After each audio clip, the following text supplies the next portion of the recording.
Gus Dur tumbuh dan berkembang di masa kecilnya memang berpindah-pindah, Jombang, Jakarta. Karena sang ayah pernah menjadi Menteri Agama, sekaligus juga pernah menjadi pengasuh pesantren Tebu Ireng.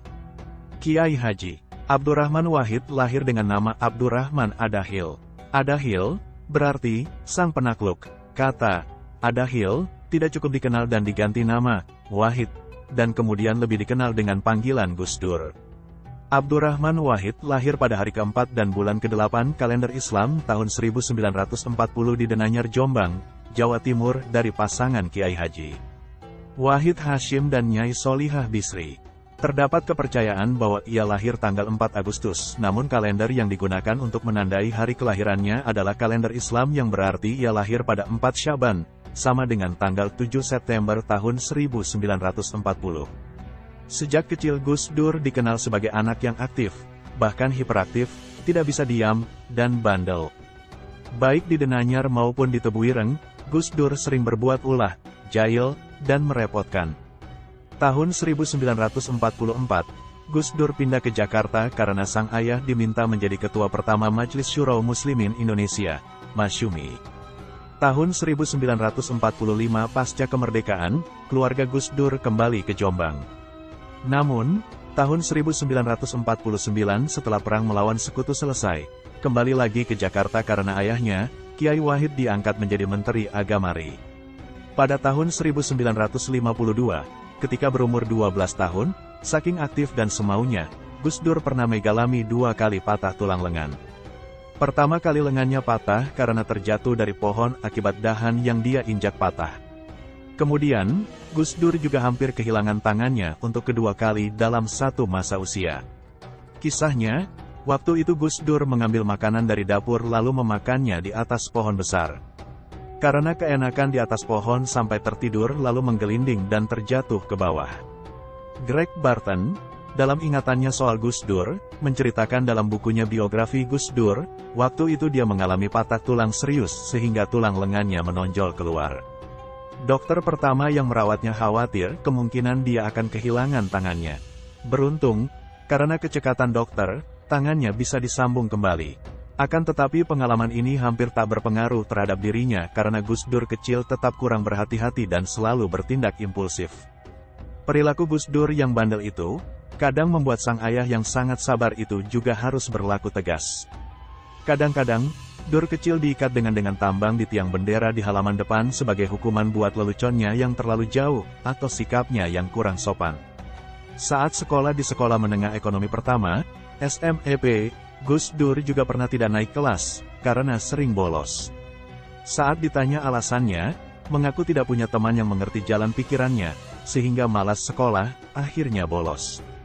Tapi bolosnya tidak kemana-mana, dan mudah dicari sebenarnya, yaitu di perpustakaan Jakarta. Kadang juga bermain bola, olahraga kegemarannya. Alhasil Gus Dur tidak naik kelas. Oleh ibunya Gus Dur dipindahkan ke Krapyak, Jogja, diasuh oleh Kiai Haji Ali Maksum. Tapi lagi-lagi, jiwa-jiwanya yang pemberontak tidak cocok dengan peraturan pesantren yang ketat. Gus Dur minta izin kepada ibunya untuk sekolah dan kos di luar pondok. Pada akhirnya, dia kos di daerah Kauman, di lingkungan sekitar Keraton Yogyakarta. Gus Dur remaja tinggal di rumah Haji Junaid, seorang tokoh organisasi Islam Muhammadiyah. Haji Junaid merupakan sahabat dekat Wahid Hashim, ayah Gus Dur saat nyantri di Tremas, Pacitan.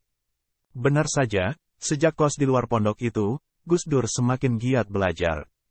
Tapi, di balik kenakalan dan kebandelannya, Gus Dur adalah sosok anak yang tumbuh sangat cerdas. Gus Dur kecil juga dikenal sebagai pecandu buku bacaan. M. Hamid, dalam bukunya berjudul, Gus Dur, Bapak Pluralisme dan Guru Bangsa, mengisahkan soal hobi membaca Gus Dur. Hamid mengutip buku Beyond the Symbols, Jejak Antropologis Pemikiran dan Gerakan Gus Dur. Dalam buku itu dikisahkan, beberapa kali Gus Dur ditegur oleh ibunya soal kebiasaannya membaca buku yang terlalu. Nyai Solihah meminta putranya itu untuk mengurangi membaca agar matanya tidak sakit. Gus Dur saat itu baru berusia 10 tahun dan sudah membaca novel-novel dengan tingkat sastra tinggi. Soal mata, tidak bisa dipungkiri, sejak kecil Gus Dur sudah mulai memakai kacamata, dan saat dewasa gangguan kesehatan matanya semakin memburuk. Gus Dur memang maniak membaca. Dia benar-benar memanfaatkan perpustakaan pribadi ayahnya. Sudah dilahap semua dan merasa kurang, ia kerap berkunjung ke perpustakaan umum di Jakarta. Pada usia itu, dia sudah akrab dengan buku-buku serius, dari filsafat, cerita silat, sejarah, hingga sastra. Sejak duduk di Sekolah Menengah Ekonomi Pertama, SMEP, Gus Dur sudah menguasai bahasa Inggris. Dalam waktu 2 tahun, saat masih duduk di bangku Sekolah Menengah Pertama, SMP, dia sudah melahap beberapa buku bahasa Inggris, di antaranya, Das Kapital karya Karl Marx, buku filsafat Plato, Thales, novel karya William Faulkner. Adapun karya sastra yang dia baca di antaranya karya Ernest Hemingway, John Steinbeck, dan William Faulkner. Dia juga tuntas membaca beberapa karya Johann Huizinga, André Malraux, Ortega y Gasset, dan beberapa karya penulis Rusia, seperti Pushkin, Tolstoy, Dostoevsky, dan Mikhail Sholokhov.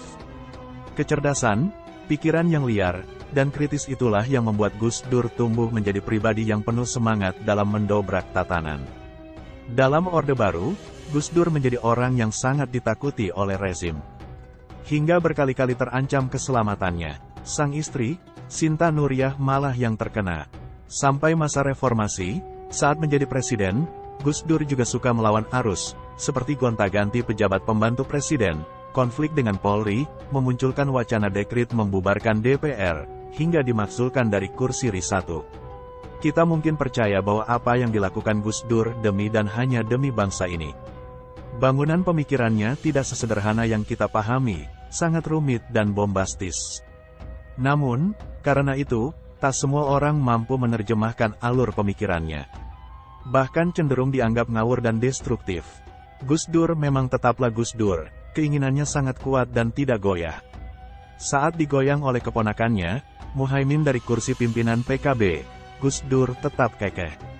Sering dikatakan Gus Dur soal para musuh-musuh politiknya, memaafkan sih iya, tapi lupa sih enggak. Al-Fatihah untuk guru bangsa ini.